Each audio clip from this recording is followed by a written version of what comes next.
Ni nani amewaua wanandoa Anthony Ngabori mwenye umri wa miaka 46 na Anna Amiri mwenye umri wa miaka 39?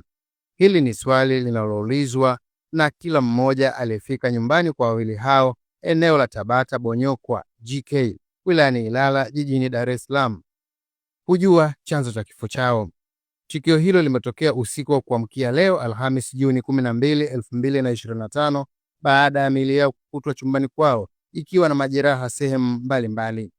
Kwa mujibu wa taarifa iliyotolewa na kamanda wa polisi kanda maalum ya Dar es Salaam Jumanne Murilo, ameeleza kuwa miili ya wanandoa hao imekutwa ndani ya chumba chao cha kulala huku ikiwa na majeraha, huku akisisitiza kuwa uchunguzi wa tukio hilo unaendelea kujua chanzo chake.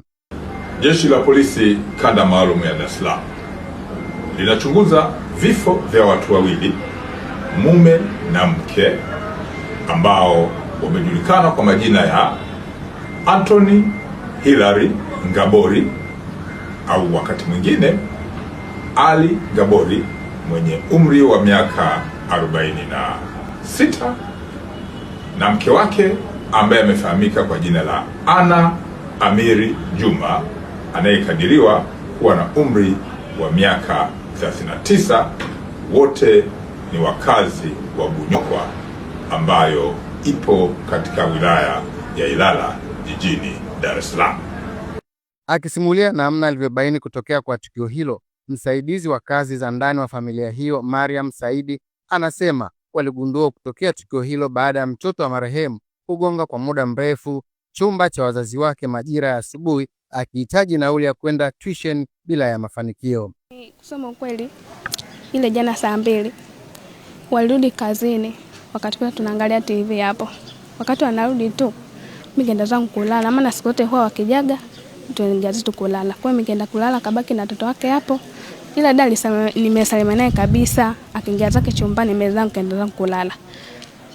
Kwa hiyo ndio hivyo tumelala, hatukujua chochote kilichotokea. Ila sasa kichoacha tukajua ni asubuhi. Kuna mtoto wake ambaye anaenda shule tusheni. Abidi aende kule nyuma agonge na dirisha, mradi babake ampe nauli aende zake tusheni. Sasa ameita karibu mara 3 haitiki. Mtoto akarudi zake ndani. Mimi kachukua fagio nikazunguka zake kule uani nikaenda kufagia. Bahati nzuri siliangalia nini kuona dirisha limekatwa, yale machuma yale yamekatwa. Halafu pazia lina damu. Nikatoka pale nikaenda kumuita mtoto wake mkubwa sasa huyo dada. Nikaenda kumwambia njoo uone. Ndo akaenda kuona kule nyuma. Ilichotokea akasema, "Kaambia basi nenda ndani wewe kaangalie kuna nini." Yeye akaenda ndani, mimi sikwenda kwa ndani.